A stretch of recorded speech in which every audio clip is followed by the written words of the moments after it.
Para quem não me conhece, sou professor da Educação do Campo, de Artes Cênicas e outras linguagens, né?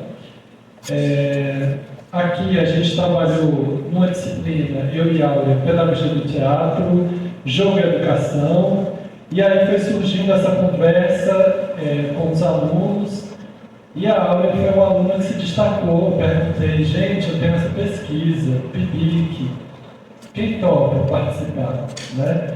E a Áurea foi uma das poucas pessoas que levantou a mão num projeto voluntário, né? Ou seja, ela foi uma pessoa que se destacou e que fez durante esse último ano um trabalho muito especial de acompanhamento das narrativas orais e das performances tradicionais de Sumé, tá? Então, eu queria chamar primeiramente para compor a mesa a Áurea Nascimento.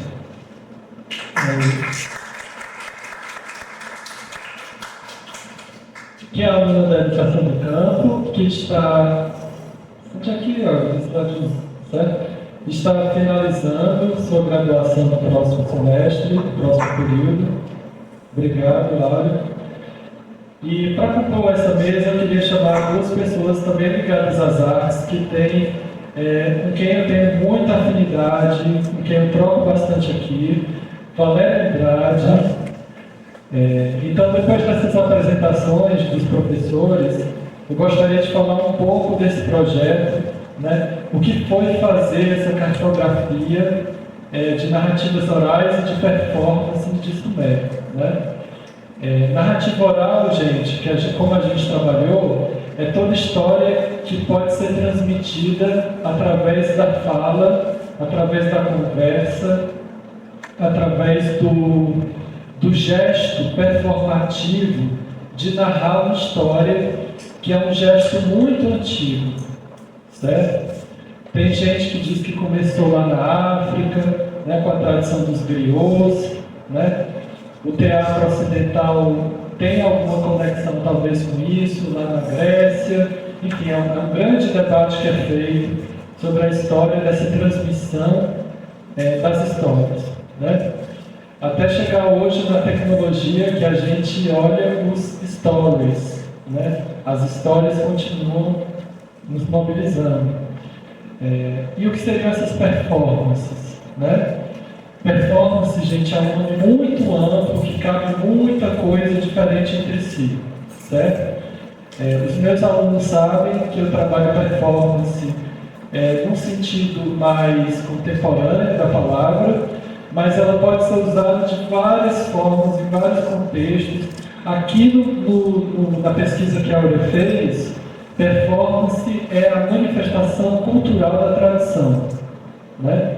Então, como é que a tradição se transmite na forma de um repertório de ações, de gestos, de música, de literatura. A Áurea entrou em contato com alguns artistas que ela vai falar, né, que ela trouxe na apresentação. Então, eu queria só dar essa situada o que foi esse PIBIC, né? Foi sair na rua e escutar as pessoas, foi vir aqui na universidade, numa aula aqui na professora Valéria, conversar com os alunos, né? Foi lá na escola Pio X conversar com o pessoal da comunidade, conversar com a banda de pífano do Pio X. Então eu já dei aqui um grande spoiler de tudo que vai ser dito aqui hoje pela Áurea, mas ela vai dizer outras coisas também. E o Will e Valéria. Pois né? A gente confia na tecnologia, mas ela dá um susto na gente de vez em quando. Como eu disse para vocês, os professores que a gente convidou, o Will e Valéria, vão trazer contribuições dentro das pesquisas deles, né? Dentro da área deles, como é que essa palavra performance se configura nessa multiplicidade de significados que ela tem, né? Como é que ela se configura nas pesquisas deles, tá bom? Então, passo a palavra agora para a Áurea, depois Valéria e depois o Will, tá bom? Então, fiquei como voluntário do projeto do professor Manuel, que é sobre a cartografia e performances narrativas orais aqui de Sumé.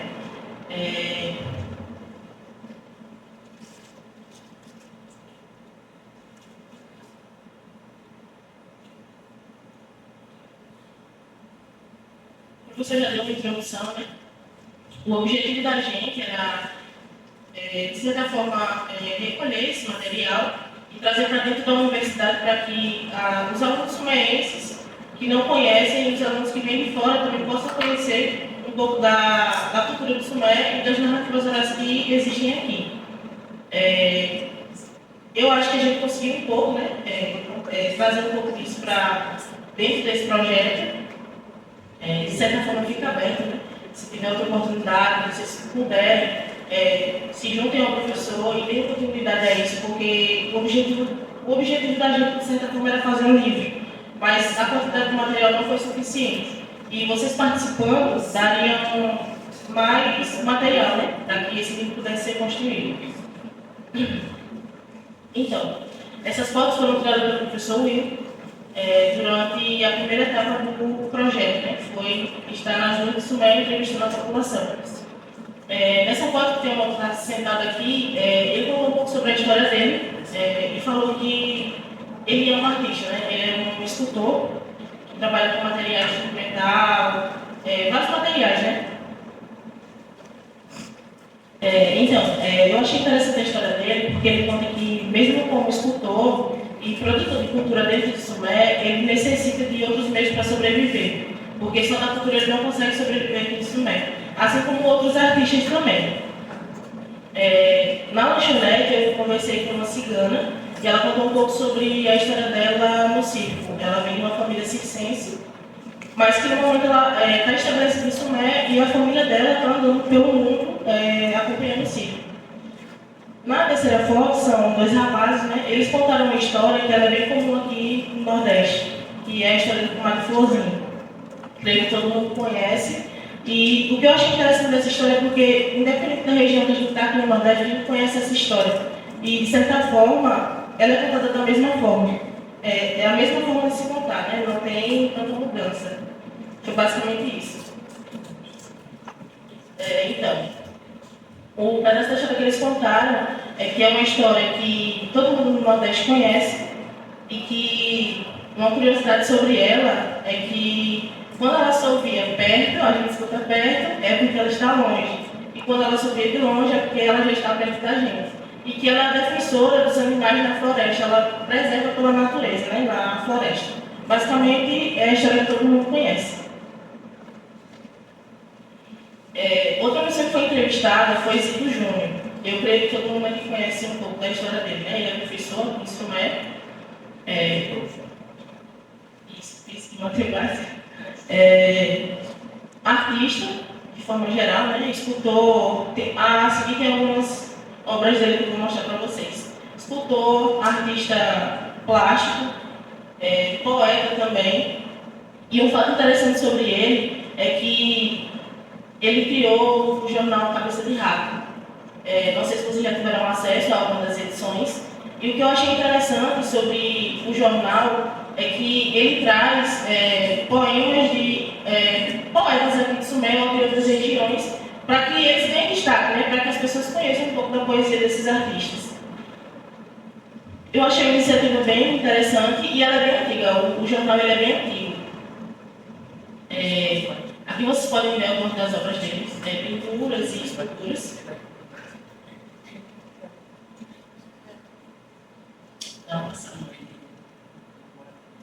Acho que todo mundo conhece, né? Essas imagens aqui, sabem localizar onde é.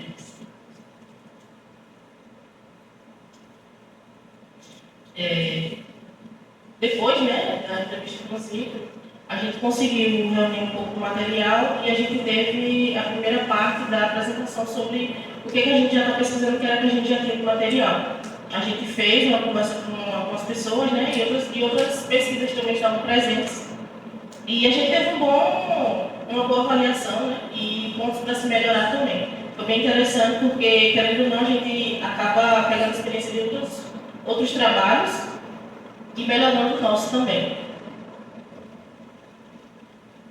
Essa aqui foi a última etapa, que foi na aula da professora Valéria. Ela abriu espaço da aula dela para que a gente pudesse entrevistar os alunos. Alguns são daqui de Sumé, outros não. Mas, com certeza, eu creio que eles sabem alguma história daqui de Sumé, né? Pelo tempo que a gente convive aqui, a gente, querendo ou não, deve saber alguma coisa. E ela abriu esse espaço e a gente conseguiu ter uma conversa sobre quais as narrativas orais que eles conheciam e quais manifestações culturais eles também conheciam. A gente passou o celular gravando, né, a fala de todos, e eles contaram um pouco das histórias que conheciam e das manifestações culturais que participavam ou conheciam também. Mais algumas fotos dos alunos.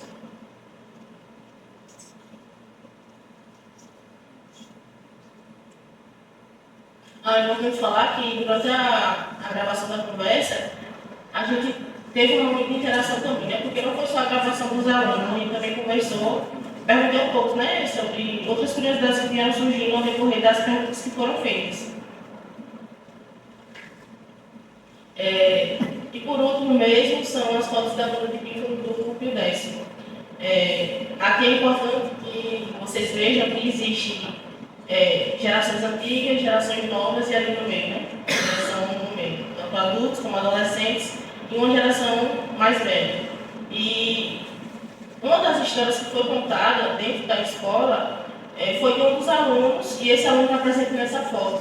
Ele falou que a manifestação cultural que ele participava era o pífano. E daí surgiu o interesse, né? A gente conhecer um pouco mais sobre a banda de pífano do grupo 10º. Eles relatam fatos interessantes, né, sobre a banda, que a banda acompanha as manifestações culturais, por exemplo, a procissão de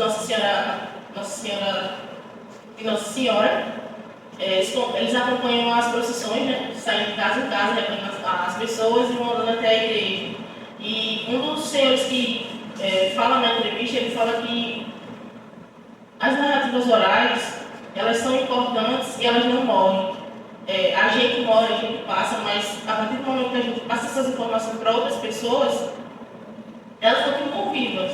E isso é importante para que essas narrativas nunca morram, né? A transmissão oral é muito importante por isso, para que essas manifestações nunca morram e que as pessoas saibam a importância dela dentro das suas comunidades e da sua região. Né? Essa é outra foto da banda de pífano.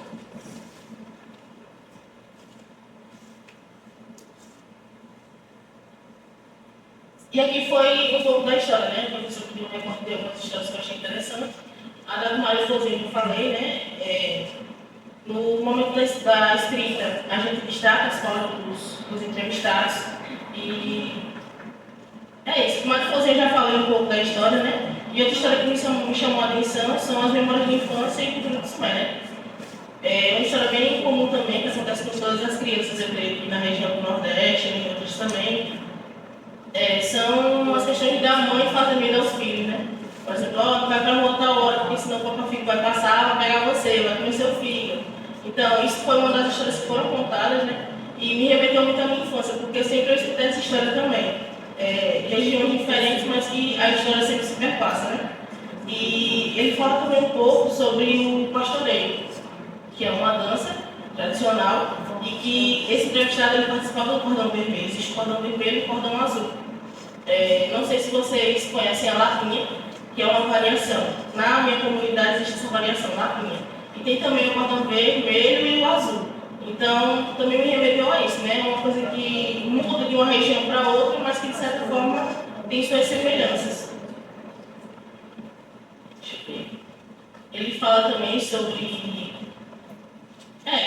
isso, Papa Filho, como a história oral foi contada a ele, desde criança, e a manifestação cultural seria o pastoreio, com ele participando do cordão vermelho.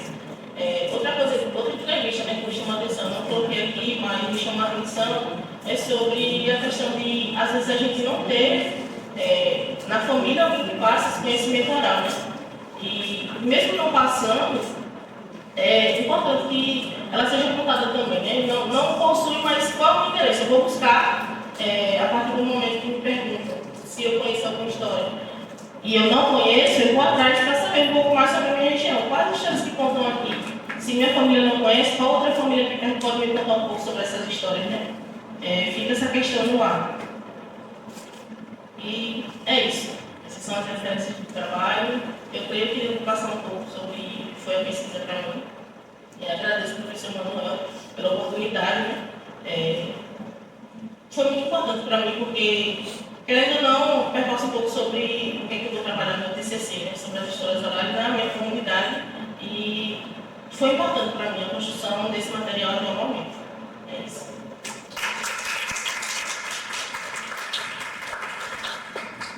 Boa tarde. É uma grande alegria para mim, um grande prazer estar aqui nessa oportunidade.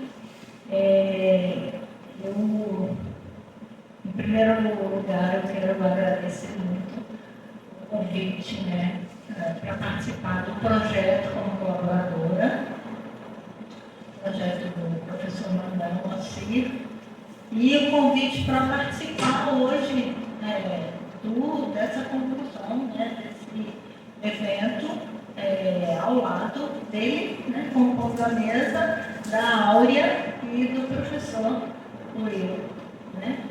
E agradeço muito também a presença de vocês, né, meus alunos, minhas alunas, orientandos, enfim, amigas da técnica também, né?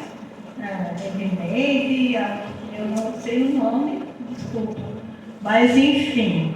E como vocês podem ver, eu estou aqui rodeada de livros, porque quando eu vou falar de livros, eu gosto de tê-los ao meu lado, tá? Alguns aqui eu vou me referir durante a fala, outros não, mas eles sempre estão junto comigo e, enfim, e tem um também que é especial, ele é diferente dos outros, que ele é feito de tecido e é um livro criativo que esse eu vou querer exibir aí para vocês. Tá? Pode sim. Maria Roupa de Palha, né, de Lúcia Ramalho, que tem a ver com esse livro aqui, né, que é uma coletânea que eu organizei junto com uma colega da UFPB, de textos teatrais para crianças, da Lúcia Ramalho, e uma orientanda minha construiu esse livro.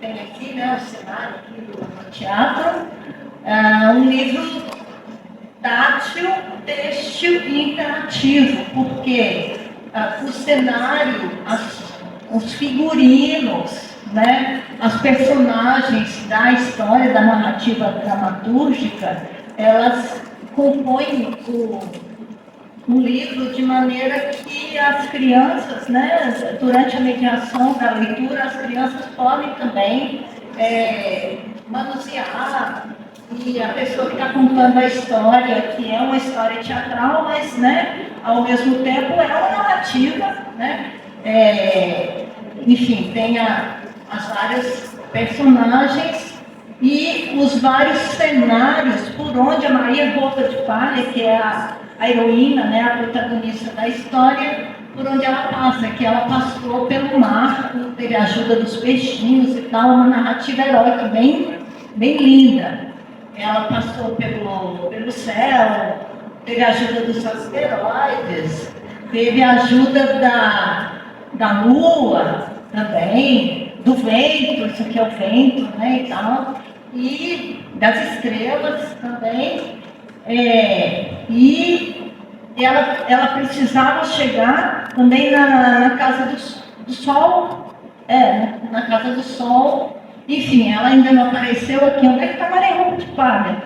Gente do céu, Maria Roupa de Palha ela já chegou aqui no destino final dela, que é no reino do Tirim-Tim-Tim, que é o reino desse príncipe que no início da história estava encantado como um papagaio, né? E aí ela faz cafuné nele, o papagaio dorme e ela arranca um alfinetezinho que está na cabeça dele. Então, o grande interesse, né, o interesse maior desse livro é que as personagens podem, né, se mover ao longo do livro.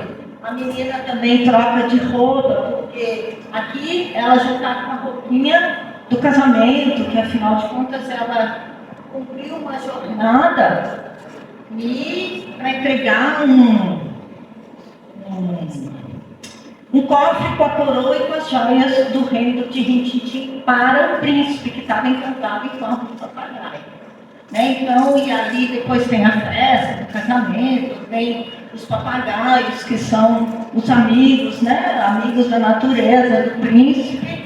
E lá no início, que a gente viu, ai, desculpa, quase que eu derrubo o Manuel aqui.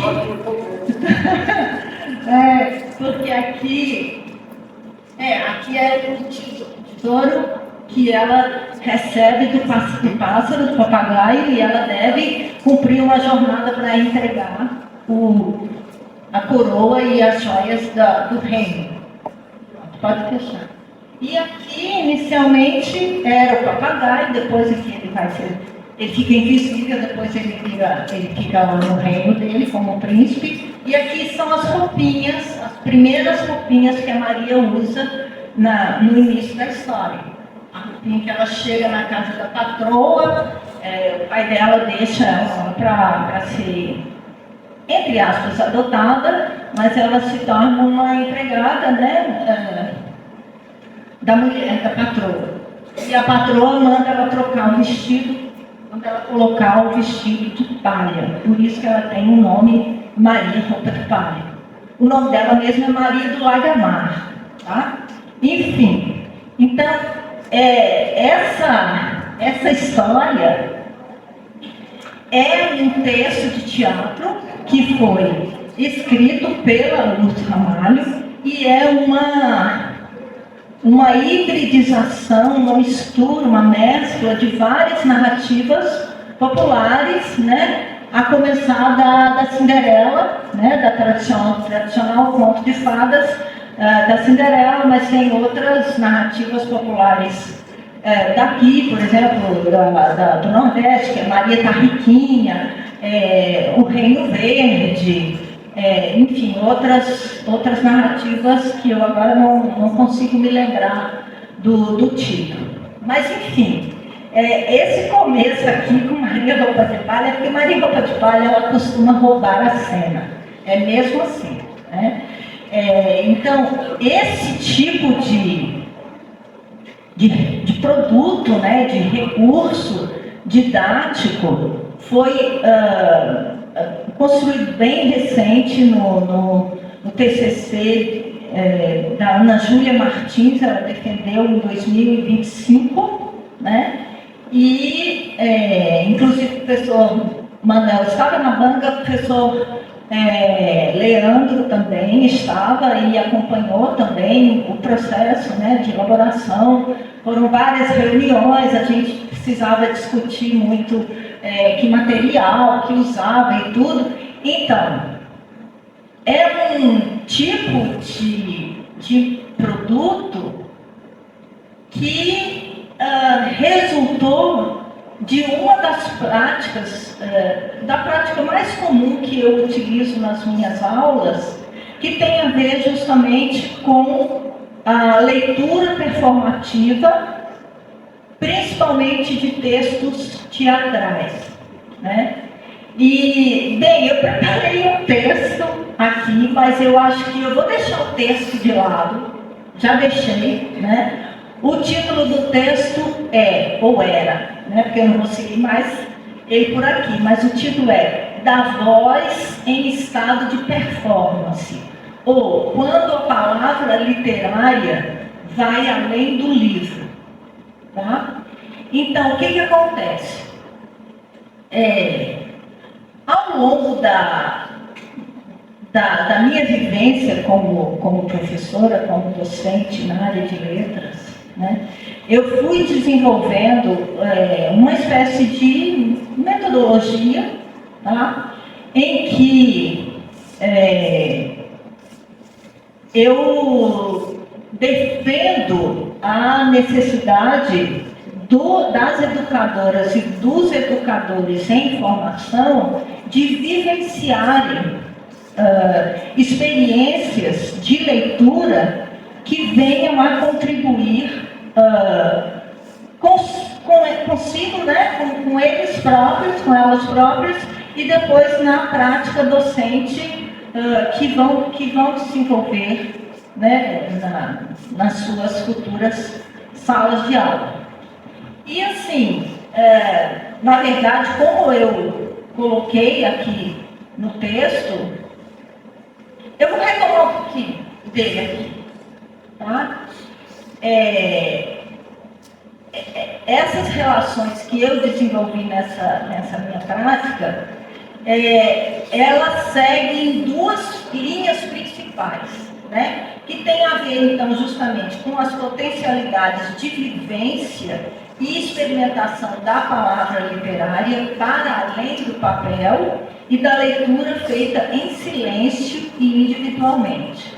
E, segundo, a força mobilizadora da narrativa histórica, baseada, portanto, em fatos reais, renascida como mito há quase 7 séculos, no campo da oralidade e da lenda, sobre o amor infinito de Pedro e Inês de Castro, rainha póstuma de Portugal. Então, essa parte tem a ver com esse livrinho aqui, né, Inês e Nós, 31 novas histórias de Inês de Castro, que foi resultado de um projeto que nasceu aqui no Alecampo e depois viajou para Portugal e continua se desenvolvendo, inclusive em escolas do ensino básico aqui de Sumé, tendo também como resultado outras publicações como essa, organizada pelo professor Leandro Almeida, e também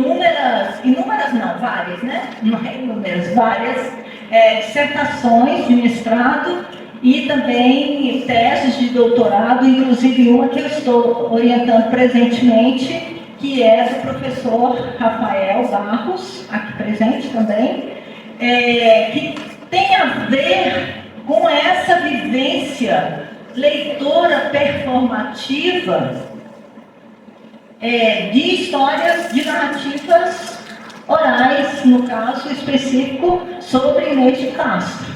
Né? Rafael está trabalhando com, na verdade, vários espaços, né? O clube de leitura e o Instagram. Enfim, em breve teremos tese, tá? Ou mais uma tese, né? Então, voltando aqui para o texto, né, digo, cantada desde a tragédia clássica portuguesa até o cordel popular brasileiro contemporâneo, Inês de Castro ganhou eternidade simbólico-literária, principalmente pelas mãos do poeta português Luís de Camões, que se referiu a ela no século XVI, no seu épico Os Lusíadas, como a mísera e mesquinha que depois de morta foi rainha.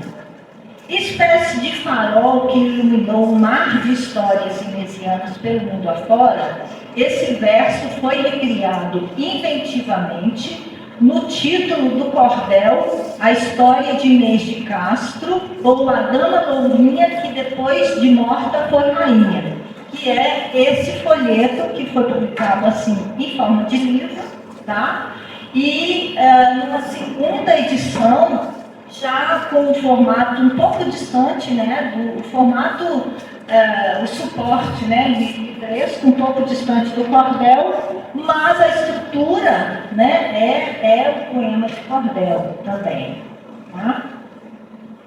Então, assim, para além, né, desses dois exemplos aí de produção poética, tem um extenso arco temporal de recriações artísticas que se encarregam de instituir um conjunto perene e sempre renovado de sobrevidas para a protagonista da narrativa trágico-amorosa que marca estruturalmente a cultura portuguesa, que é justamente a Inês de Castro.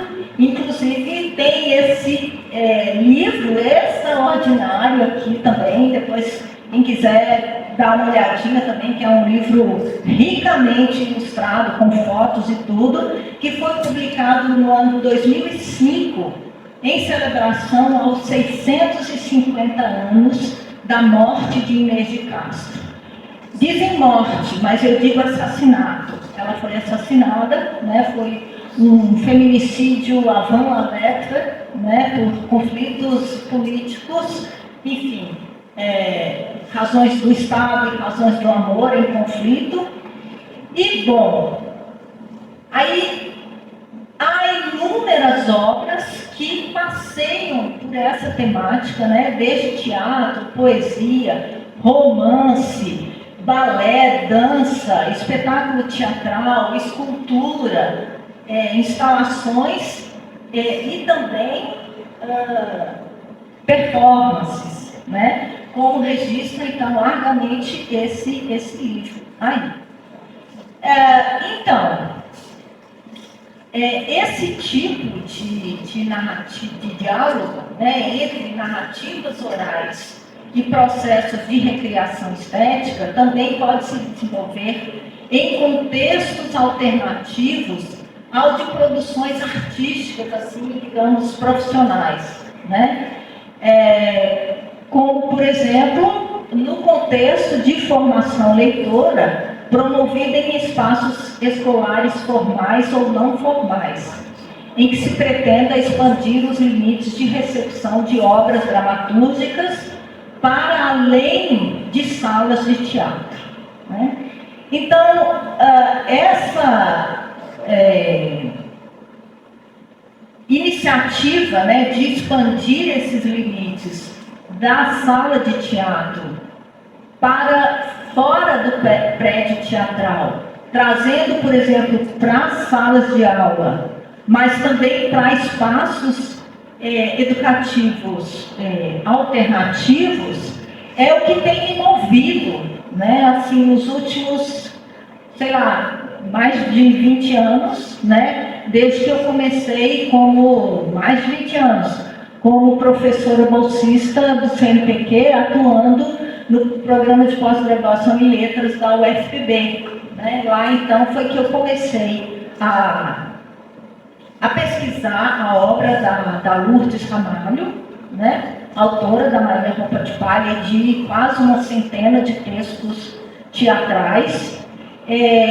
E o projeto que eu desenvolvi ao longo de 3 anos chamava-se Lourdes Ramalho e o Teatro na Paraíba na segunda metade do século XX, representações e possibilidades de leitura. Então, o projeto, ele foi um projeto realizado como pesquisa e ensino, né?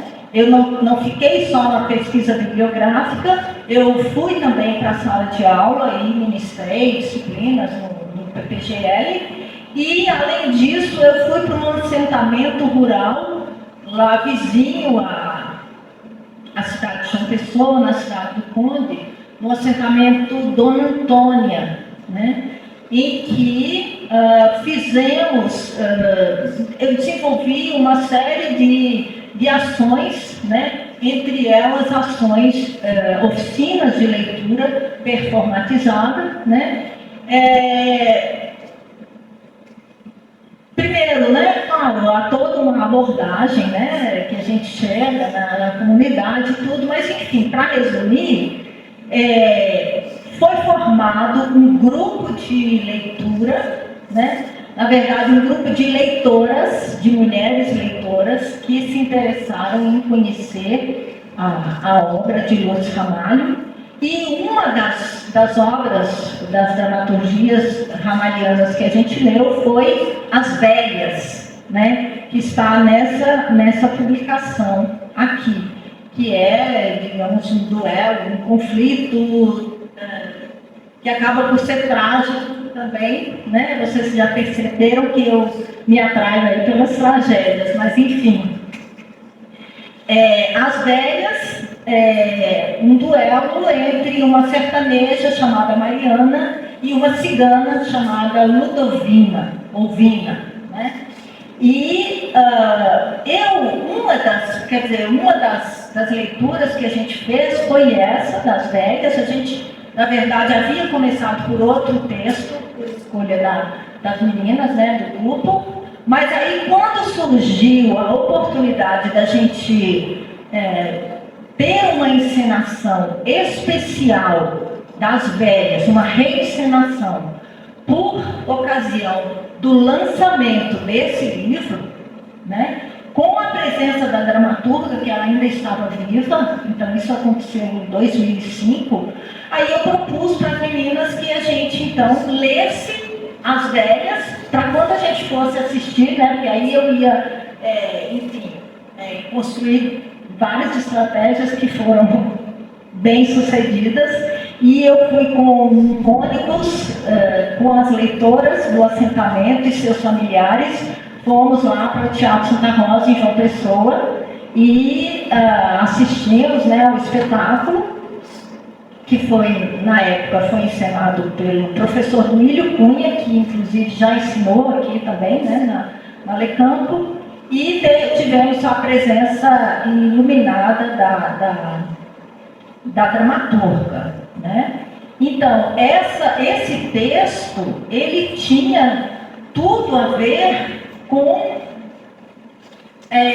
a vivência dessas mulheres, né, no assentamento rural, porque é um texto que trata de questões agrárias e questões de retirança e tudo, então, e foi de fato assim, uma experiência em que, só para vocês terem uma ideia, uma das leitoras, uma das agricultoras lá do assentamento, elas eram doceiras também, fabricavam doce, né, para ajudar na renda.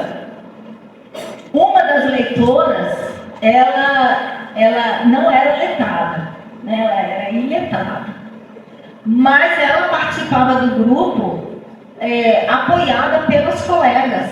Então, quando chegava na hora dela falar, né, as falas, né, que estavam reservadas para ela, as outras então sopravam, e aí ela fazia ali como se estivesse lendo, sabe? Era fabuloso. Ela tinha essa vontade de estar participando, mesmo sem poder ler o texto que estava sendo lido, né? Por isso que eu digo, é quando a palavra literária vai além do livro. Ele é mais do que literatura, a voz torna-se mais do que literatura escrita, né?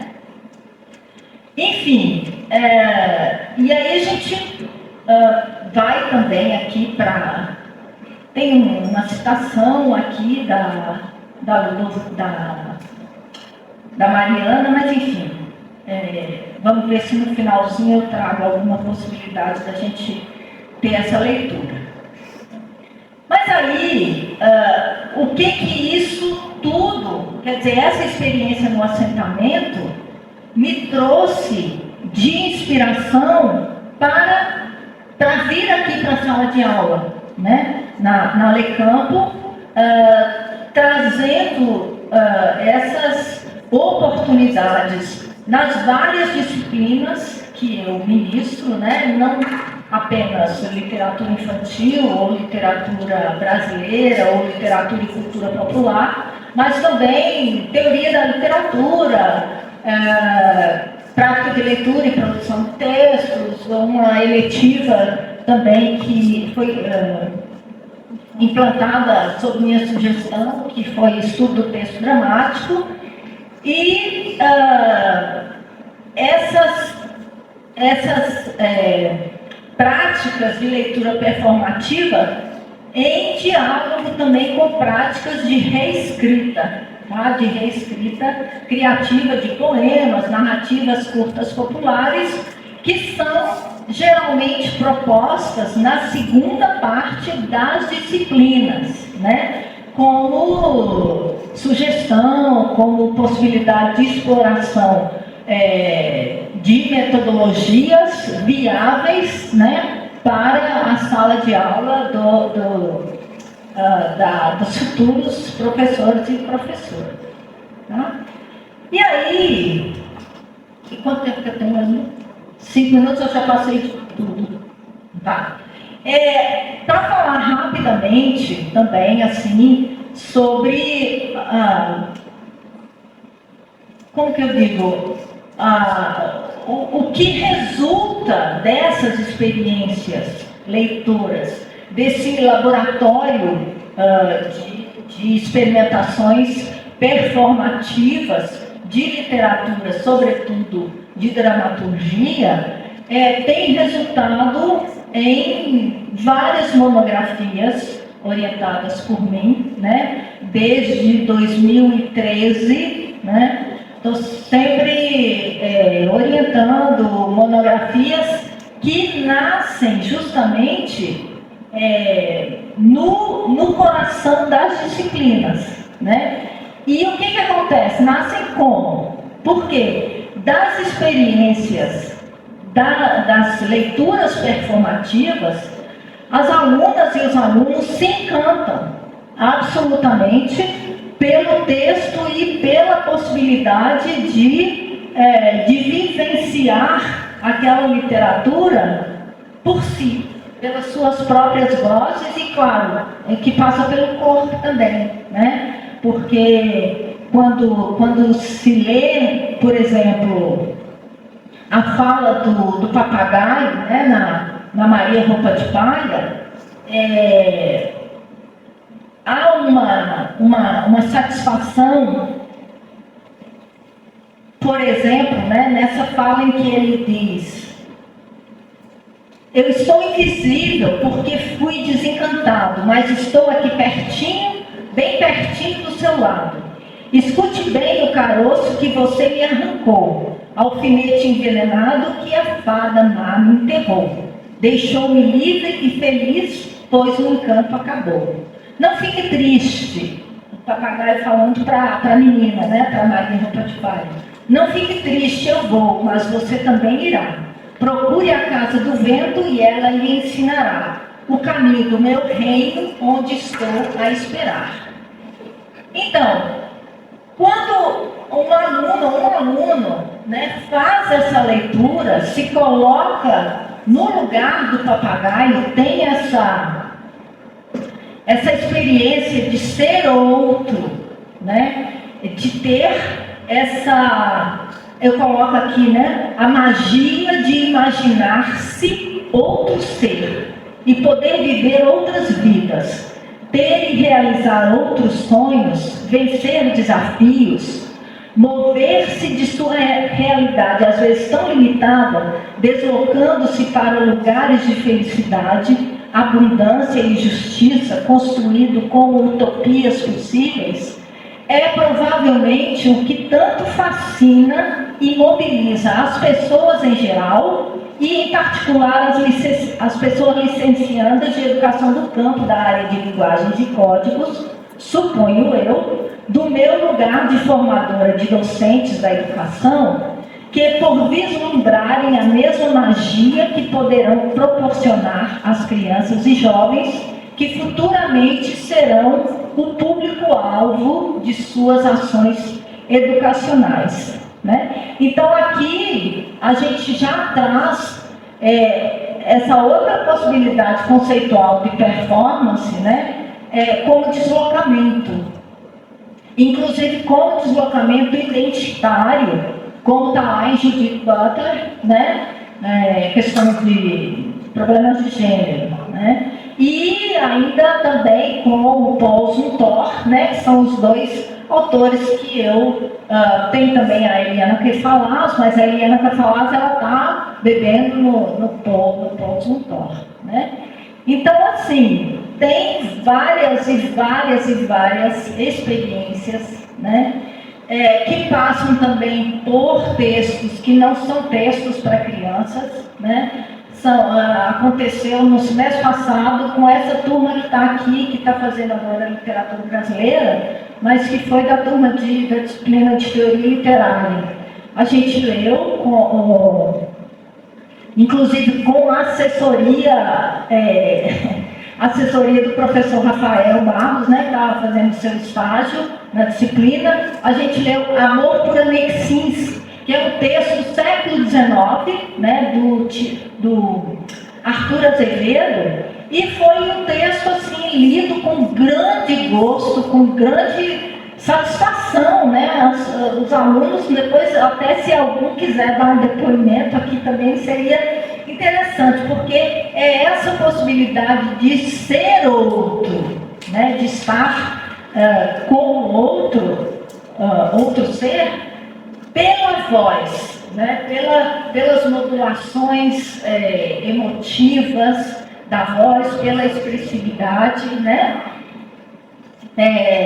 Enfim, tem um outro exemplo, mas eu vou deixar já para o final esse exemplo aqui do YouTube, né? Se sobrar um tempinho, lá a gente reproduz aqui uma videocarta escrita por uma aluna da disciplina de práticas de linguagem, não, foi práticas de leitura performativa, né? Juliana Araújo, que depois até fez também o mestrado comigo. E aí tem essa videocarta e várias outras também no endereço do YouTube que eu posso depois compartilhar. Para encerrar, eu preciso ler um poema do Manuel de Barros, tá? Que ele diz assim: a maior riqueza do homem é a sua incompletude. Nesse ponto, sou abastado. Palavras que me aceitam como sou, eu não aceito. Não aguento ser apenas um sujeito que abre portas, que puxa válvulas, que olha o relógio, que compra pão às 6 da tarde, que vai lá fora, que aponta lápis, que vê a uva, etc, etc, etc. Perdoai, mas eu preciso ser outros. Eu penso renovar o homem usando borboletas. Muito obrigado, Manuel. Parabéns, sabe? Muito obrigado, Priscila Valéria, por fala. Inclusive, nesse livro existe uma categoria de... um tipo, na verdade, não uma categoria. Um tipo de objeto artístico das artes visuais se chama livro de artista.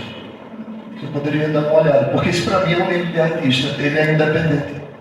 Né? Ele está fazendo uma relação, mas ele funciona por ele próprio. Eu amei, muito bom. Ele é uma categoria da arte contemporânea. Ou livro ou caderno, também, caderno de artista. Mas bem, obrigado a todos também. Eu me chamo Wilmes, eu sou grimadense. Me formei em arte mídia em 2015. E mais ou menos ali em 2000, ainda antes de entrar em arte mídia, eu tive contato com uma performance. Na verdade, é uma espécie de ritual religioso do catolicismo popular, que é a novena de terra. Acho que algumas pessoas aqui já viram algum documentário que eu passei, que eu fiz. E quando eu estava ali pensando em terminar o curso, eu comecei com Barbosa, Fernando Barbosa, que ele foi um mestre, assim, para mim. Ele era percussionista do Quinteto Armorial, foi criado por Ariano, foi aluno de Ariano. E conversando com ele, eu pensava em fazer um documentário, um tanto artístico, assim, meio que videoarte, sobre essa comunidade coquista.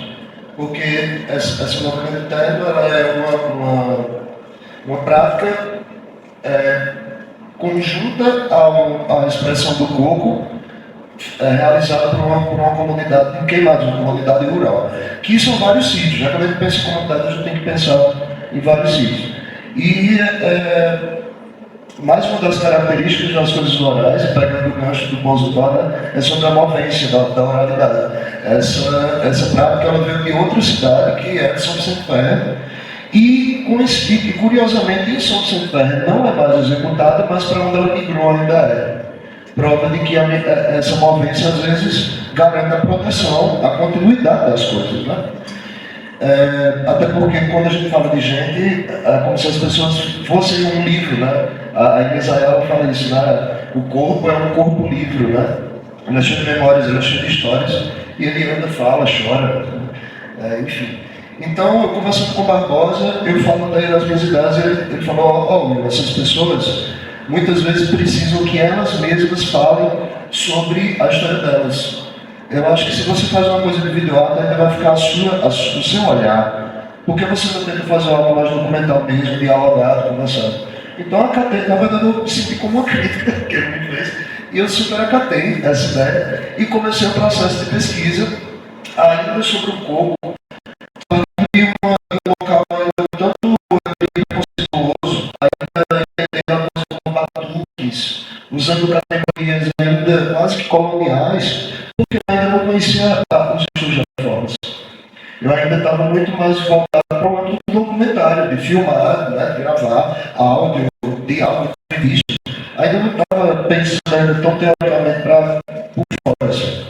Então, eu vou apresentar aqui alguns materiais, que foi toda uma pesquisa que eu fui fazendo, desde que eu fui na primeira vez nessa comunidade, que são 3 sítios.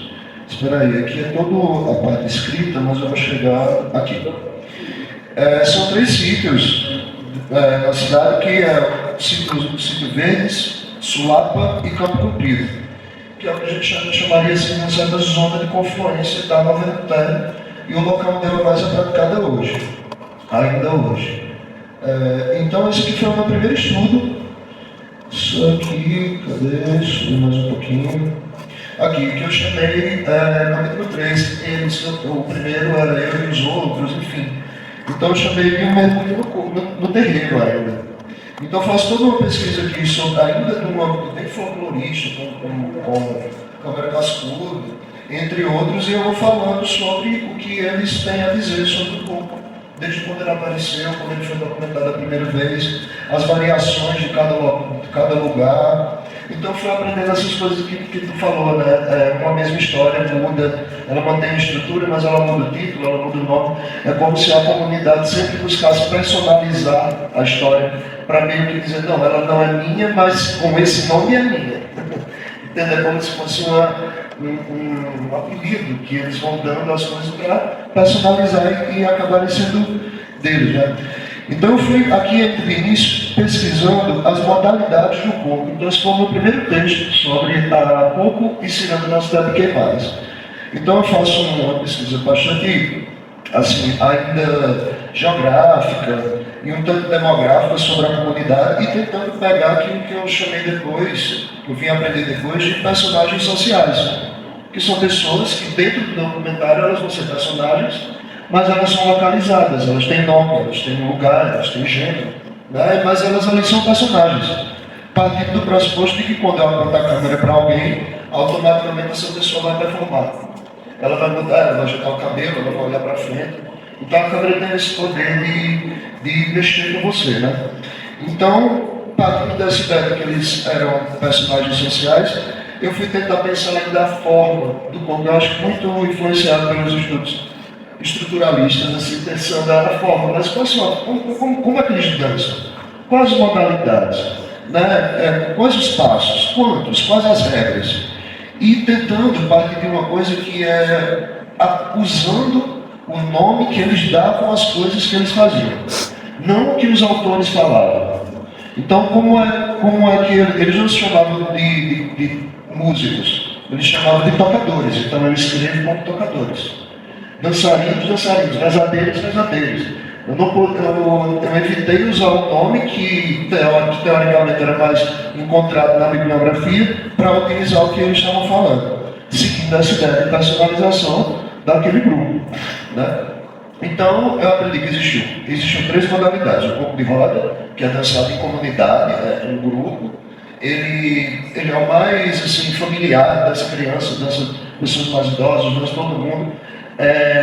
E ele precisa de pares para dançar. Então você já sabe que vai estar acompanhado nessa dança. A roda sempre vai ter que estar no número par, porque tem a ver com encontros e desencontros. Eu dou as costas e giro, e essa vai girando. O corpo de mergulho, esse aqui é o corpo de roda, eu trouxe uma cançãozinha que eu posso até tentar cantar, tipo assim: eu dei um beijo em Carminha, dei outro na irmã dela, debaixo do cafezeiro, apanhando o café, mas ela que vai se repetindo.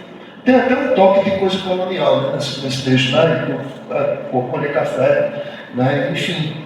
Então eu percebi o corpo, aí depois teve um mesmo corpo que ele se divide.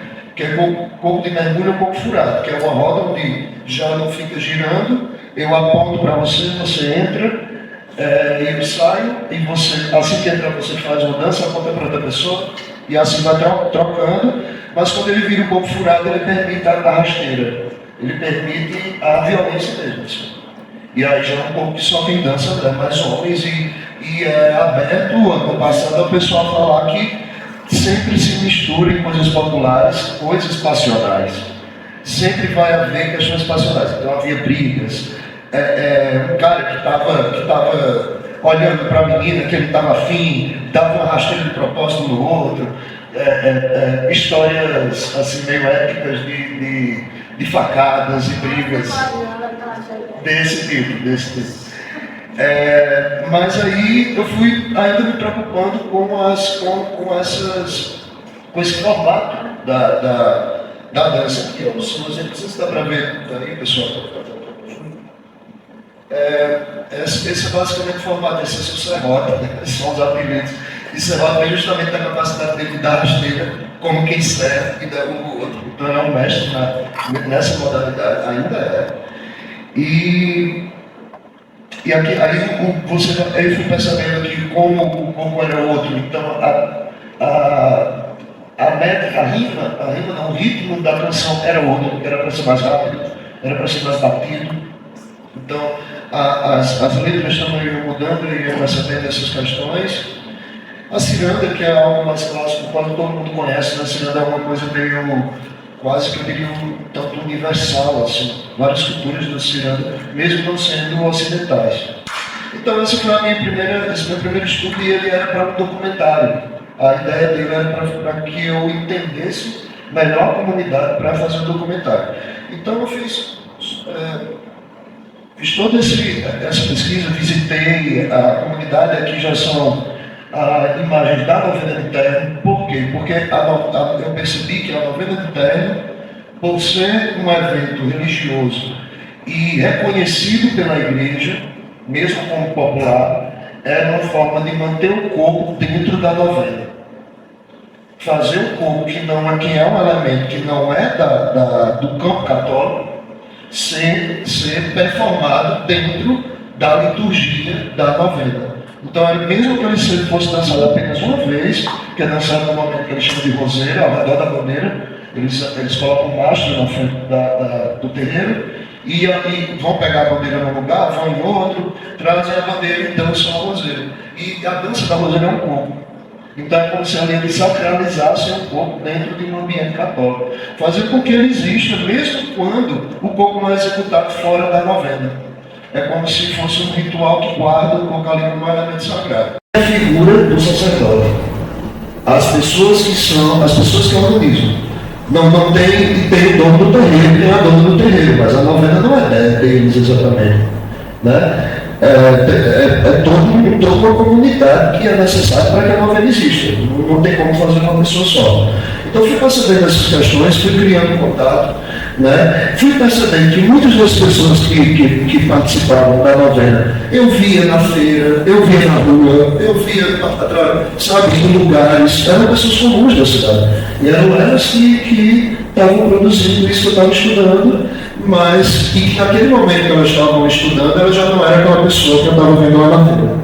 Ela já era outra pessoa. Então, fui percebendo essas categorias, as classes, né? Os tocadores, os cantadores, as rezadeiras, o fogueteiro, a pessoa que solta os fogos.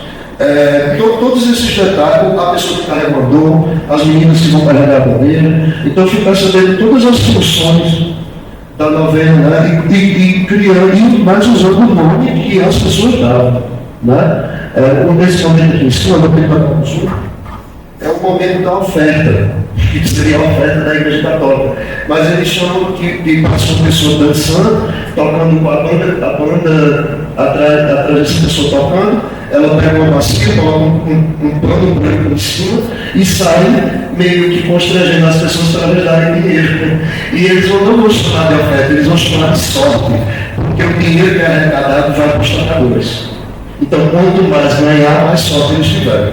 Então, essa personalização a gente vai percebendo que a cultura popular vai fazendo de coisas que eles vão se apropriando. né, eles vão tomando agora de conta dizendo que é meu, e já que é meu tem outro nome, não é oferta, é sorte, né? Então eu fui percebendo essas coisas até que agora eu vou passar para o catálogo, porque nós esse trabalho só foi em 2023 a partir da lei Paulo Gustavo. Eu consegui um edital para diminuir também do documentário, que ele ficou muito grande, ficou 45 minutos, porque ele também conta a história da novela. Aí eu diminuí para ele falar sobre essas modalidades que eu falei a vocês, de uma maneira mais didática e fazendo com que eu não falasse sobre o que era, mas que eu editasse o documentário para que eles mesmos contassem. Eu quis que eles mesmos falassem o que era um pouco da visão deles. Então eu fiz esse catálogo, há muito tempo eu mesmo organizei, assim, foi tanto improviso, porque ele fazia parte de outra. Ele era parte de um outro projeto, que era diminuir, exibir o documentário e tudo mais. Então, mas é nesse catálogo que vai estar toda a compilação dessa pesquisa inicial. Então aqui vai ter um texto falando, explicando a memória cultural do corpo. Quem quiser ler, posso deixar esse material já está com o Manuel, eu posso passar para vocês. Ele é aberto, é um material público, já que ele foi feito com o Leão de Blanc, ele é aberto para todo mundo. Então, aqui eu mostro, aqui tem todo o texto explicando tudo isso que eu estou falando. Aí vem os primeiros ensaios fotográficos, que eu chamei Mestres do Corpo, que são fotografias dos mestres, né? Essa aqui é a Dona Sena, ela foi reconhecida como mestra pelo Ministério da Cultura em 2011. E ela já está bem senhorinha, ela já não dança mais, mas ela é uma homem ainda muito viva e uma exímia contadora de histórias. Assim. Ela é incrível. Então eu faço o ensaio usando o mesmo formato. Veja que isso aqui era uma janela do terreiro da casa de São Geraldo Preto, que é esse senhor aqui. Então a gente colocou uma fitinha, que é um espaço do conceito, que eles usam muitas fitinhas para decorar, então a gente usou também fita para decorar, iluminei lá por dentro e a ideia era fazer essa penumbra mesmo no rosto, trazer uma ideia que era uma fotografia noturna, sabe? Então aqui são várias fotografias de todos os mestres, alguns deles ainda estão atuando ali esses dois aqui, eles são casados e hoje a principal novena que a novena de São Sebastião que acontece no 19 de janeiro, acontece na casa deles. E, enfim, tem aqui várias fotografias, esse é sacerdote, maravilhoso. Vejam que eles têm umas roupas estilizadas, eles já eram um grupo que se chamava Grupo Samba de Coco Mestre Zazuca, que acabou mudando, porque hoje Mestre Zazuca era uma figura um tanto lendária que morreu, mas foi ele que foi o grande precursor do corpo na comunidade. Então, mas eles, é uma coisa legal, a gente está sabendo como a gente vai acompanhando as performances, o fluxo da cultura, e ele vai mudando. Ele vai feito meio para ter serviço. O nome do grupo agora já mudou para Mestre Geraldo Preto. Porque o Mestre Geraldo Preto disse, não vou ficar. Se a gente ficar falando o Mestre Zazuca, as pessoas vão achar que o Zazuca está aqui, está vivo, e o Mestre agora sou eu. Então ele mudou para Mestre Geraldo Preto. Então as coisas vão mudando, as coisas vão ganhando novos nomes, elas não são como a própria Valéria falou. O livro, o recorde de um livro, ele é fixo naquela edição, naquela publicação.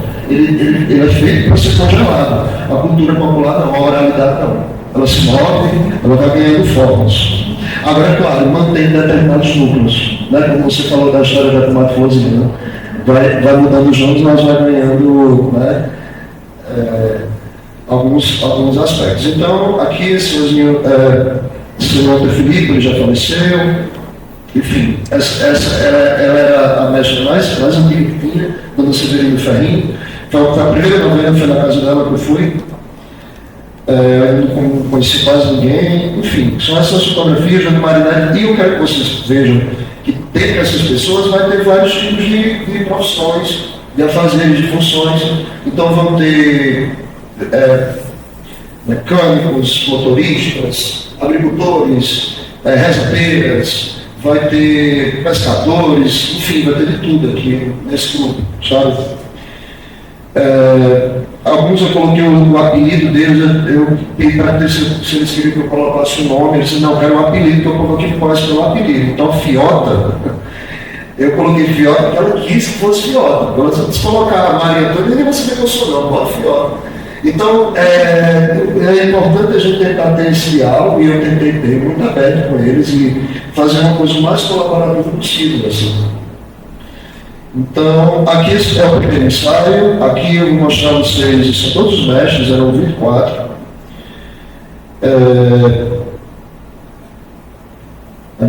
Aqui são as fotografias da novena. Então, essa aqui é a novena de São Sebastião, é a novena que mais praticada todos os anos, assim, às vezes mais de um terreiro, sabe? Você fica sabendo que no mesmo dia tem mais de uma novena e o grupo tem que sair procurando para tocar uma questão com outra. Então, eles, aqui é um grupo de pífano que está tocando aqui. Os pifeiros dessa comunidade, os mestres, eles morreram. Então a comunidade chama pifeiros de fora, de fagundes, para tocar lá. Então eu fico sabendo tudo isso, fazendo fotografias, aí nesse mesmo material tem esse outro ensaio que eu chamei de Ao Redor do Corpo, sabe, que é mostrando os bastidores fotografias bem legais, assim. Os bastidores, essas são as três irmãs, elas são as mestras, assim, elas são irmãs do mestre mítico, assim, que é o Zazuca. Enfim, aqui ao fim eu coloco o link do documentário. Então vai ter. Eu nem vou mostrar porque é tudo forte. Mas aqui vai ter o link do documentário, ele está aberto no YouTube, tem uma versão mais curta, que é aqui, só clicar aqui no link que vai para lá. Aqui uma versão mais longa, que é a versão mais extensa do documentário.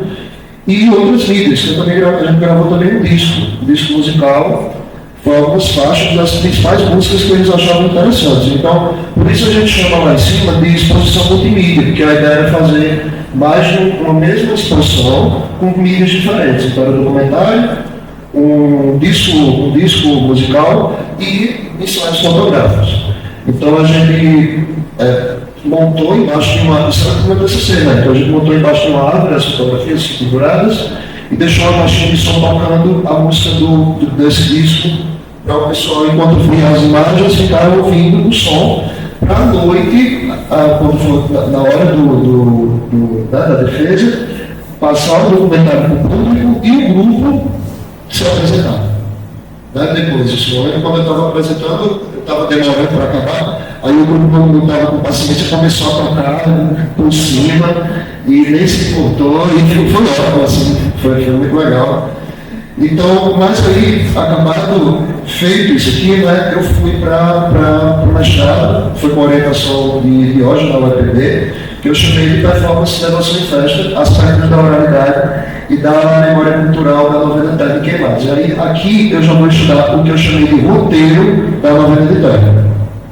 E por que eu escolhi roteiro? Porque eu acho que a palavra liturgia ela não trazia a rota, a ideia de rota que a novena tem que ter. Porque, imagina, são 3 terreiros, um vai ter a novena, outros 2, um vai ficar o santo, o outro vai ficar a bandeira. Essa banda vai primeiro busca o santo, no andor, traz para o terreiro que vai ter a novena. Depois vai de novo, pega a bandeira, traz para o terreiro que vai ter. Aí faz uma dança e começa a reza dentro para dar aquela novena. Então, essa rota que vai para dentro de casa, sai para fora, a palavra liturgia do Espírito Católico não servia tanto. Então eu chamei de roteiro performado da novena de Tânia. Né? Então aí mesmo eu vou estudar, fiz uma pesquisa mais aprofundada de como aconteceu e como é que foi a minha como é que eu posso dizer, a minha imersão, né, nessa performance. E eu parti agora para a questão do texto. Então eu fui atrás dos caderninhos das rezadeiras. porque eu percebi que era no caderno delas que estava escrito o hino de São Sebastião, que dá a forma da novena, o que os comandos. Por exemplo, a música que vai buscar o andor do santo é uma, a que vai buscar a bandeira é outra, a que vai hastear a bandeira é outra, a que vai para dentro da casa rezar é outra. Então havia uma para acabar a novena também, eu não sei o contrário de hastear. Baixar a bandeira, tem uma música. Então até o final, até o último momento, que é um momento muito singelo, que ele diz que é a hora da manhã que as rosas se abrem, que as flores se abrem, é a hora que tem para acabar a novena, que é quando o dia amanhece. Então eu percebi que tinha todo esse roteiro no caderninho dela, já estava escrito, mas antes era oral, ele só cantava, elas que escreveram. Então, partindo desse roteiro, eu fui explicando como é que acontecia isso que eu chamei de roteiro, entende? Cada parte, cada pedacinho. Então eu fotografei os caderninhos e fiz esse esquema aqui, ó, que é a disposição da novena. Os cantadores ficam lá atrás, as cantadoras ficam na frente, o grupo aqui, o fogueteiro fica ali do lado. A função do fogueteiro é muito importante, porque como a gente está falando de um sítio, vários sítios já verdade, os fogos, eles anunciam que a novena começou. E se ligar, por exemplo, no terceiro foguetão, é porque a novena já está com tal parte. Então, para as pessoas que estão longe, entende? Então, aquelas pessoas que ainda não chegaram na novena vão ficar sabendo em que parte a novena está acontecendo. Então, eu fui percebendo essas funções e tentei fazer um esquema assim, mais ou menos para andar, os carros vão na frente iluminando o terreiro.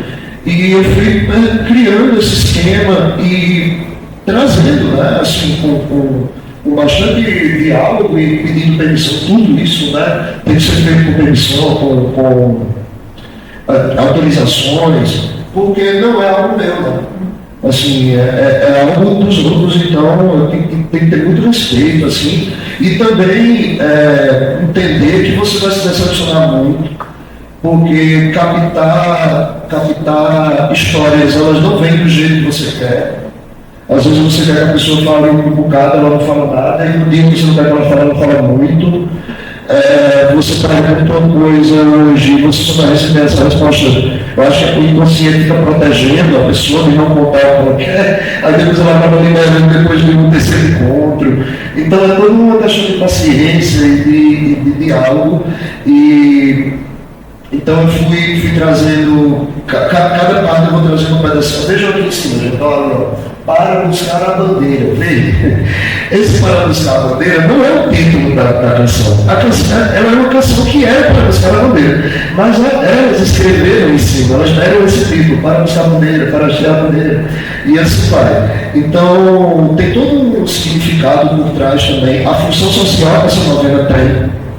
De conectar pessoas. Eu tenho até a impressão de que ela servia como uma forma de apresentar as meninas que já estavam passando a puberdade para os garotos, porque tem uma parte que elas dizem como é a dona da casa e as moças solteiras properam a bandeira para dançar roseira. Para que vão as moças solteiras e a dona da casa dançar roseira ao redor do macho? Para os garotos verem. Às vezes até para apresentar que a parte agora já não tem namorar, o algo dele, mas essa parte se perdeu. Hoje ela já não tem essa função. E isso é um julgamento meu, não aprofundei tanto, eu dou uma deixa na dissertação, porque a tese eu estou estudando outra coisa. Né? Mas eu queria, assim, com isso, mostrar que é muito provável discutir, né? Que é muito provável que várias comunidades, em vários lugares têm performances que não precisam ser tão complexas quanto essa, mas que elas possuem seus roteiros e esses roteiros podem ser estudados, podem ser percebidos e levar a gente a entender uma forma de algo que não é objetável, assim, que você não pega na mão, sabe? Que você participa, você caminha, né? Então, quem quiser esse material, sinta-se à vontade. Pegue ele pode servir como modelo para que vocês estudem, né, coisas que estão perto da gente, a gente não sabe. Eu cresci um bom tempo para depois descobrir que essa novela estava perto da minha casa. Aí eu fui falar com a minha mãe, ela dizia, eu cresci, minha mãe cansou de me levar para essa novela quando eu era criancinha. Não, como é que você não me falou? Eu não ia saber que você ia gostar. Então, tem todas as mudanças. Por exemplo, a novela, aí eu descobri depois que a novela na cidade era diferente, as pessoas carregavam, colocavam o santo numa carroça, enchiam ele de flores e saíam nas casas pedindo dinheiro, porque para fazer a novela gasta, tem um lado material da novela, né? Eles têm que organizar tudo, comida, a ornamentação. Então, o mesmo fenômeno, ele pode ser visto por vários aspectos, né? E eu tentei aí tentar com vários deles, inclusive o poeta. Né? Então, eu tentei imaginar que a palavra terno não se tratava de roupa, se tratava de ternura. Já que tinha esse radical. Então, eu também me dei o direito de viajar, em alguma medida, né? E tentar plausibilidade. Aspectos que tinham a ver com poesia, com poética mesmo, assim, com estética mesmo. O que essa novela é capaz de passar para alguém quando você está nela, quando você caminha, né? Você sente medo, você sente o quê? Né? O que essa novela é capaz de causar, mesmo tu tendo ou não tendo a crença que está vinculada a ela, né? Então, é basicamente isso. Esse material está aberto, está todo aberto. Vocês podem, eu vou deixar para o Manuel, aqui tem todos os links. Vocês fiquem, né, à vontade para dar uma olhada. E é isso, assim, eu acho que esse trabalho de áudio é muito interessante. Eu pude participar dos primeiros dias, né, para fazer as fotografias. Eu tentei ficar escondidinho, assim, fazer meio com paparazzi. Mas sempre fotografando as pessoas de costas, assim, para não expor. E também não constranger, né? Porque, como eu falei antes, a câmera vai fazer a gente performar, mas ela também pode assustar, ela pode afastar, né? As pessoas. Então, eu tentei ficar ali escondidinho, mas parabéns, tá? Continue sempre atenta, né? Mesmo que você não esteja no projeto, mas atenta a essa temática. Eu acho que ela pode se desdobrar e ao seu redor pode ter muitas coisas, né? Que você pode ficar a passo, utilizar essa sensibilidade que você despertou para outras coisas, né? Obrigado, tá, Manuel?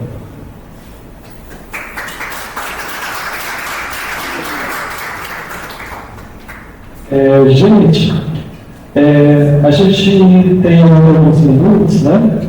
Então, eu queria saber se vocês têm alguma pergunta para fazer para os três que falaram, né? Para a Valéria, o Will. Se vocês não tiverem perguntas, eu tenho uma pergunta para vocês. Posso fazer então a minha pergunta? Tchan, o que será?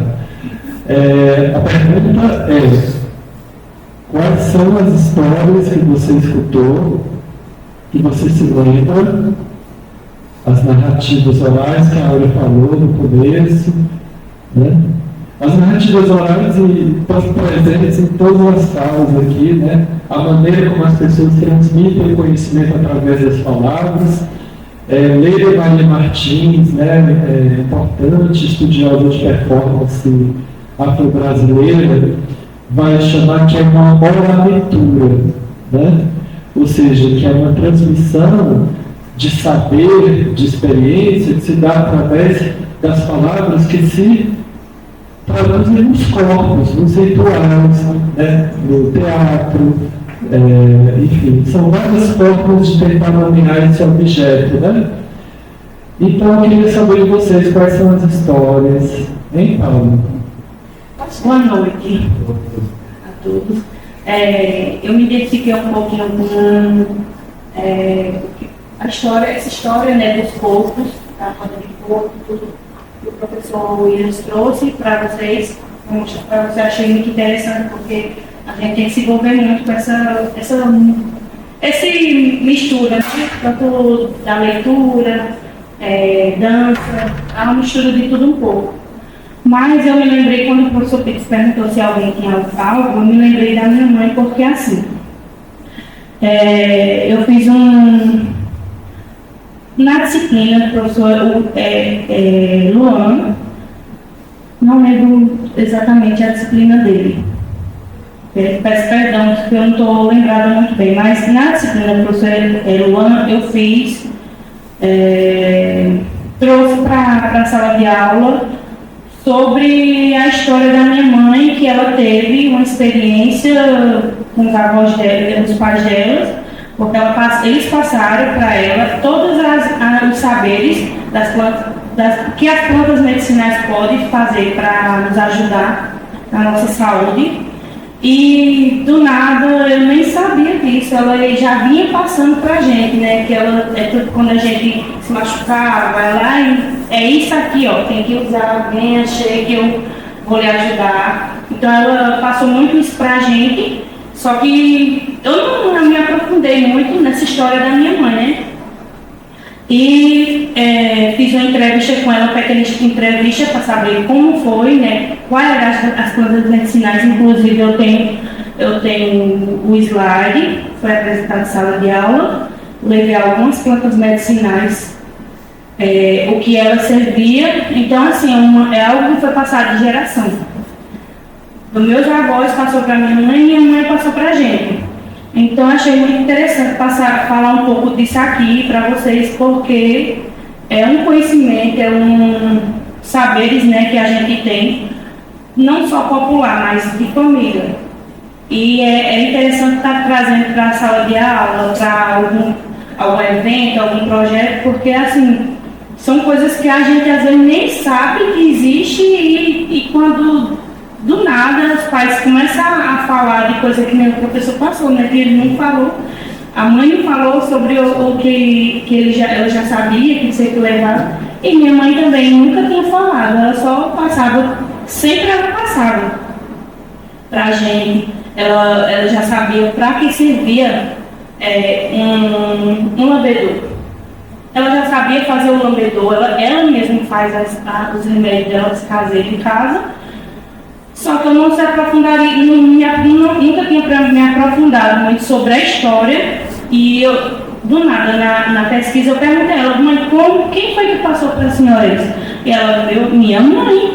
Minha mãe foi passando para mim e eu fui aprendendo. Então é super importante a gente procurar saber desses conhecimentos.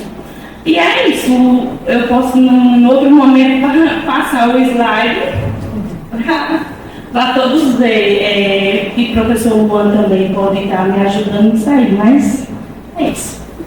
Além dessas histórias que a gente escutou, né, tem uma escritora cearense chamada Socorro Racioli, que ela tem um projeto de livro que ela não lançou, mas ela falou, ela dá oficinas de escrita literária, e eu escutei ela falando de uma oficina, tem histórias que só você pode contar, né? E ela tinha um projeto de livro chamado A História que Só Você Pode Contar. E eu vou deixar vocês com mais uma frase que eu escutei, não foi da Socorro, que todos nós temos uma história que não sabemos como contar. Certo? Isso é outra frase, não é da Socorro. Eu escutei essa frase, infelizmente foi na rede social e a gente nunca sabe a autoria, a fonte, se é verdadeira ou não, se foi aí, então eu acho que não sei, né? Mas que é uma frase para a gente pensar, né? Então eu queria deixar vocês com essa frase, agradecer, né, pela presença nessas quase 2 horas e até a próxima, até o próximo evento. Obrigado.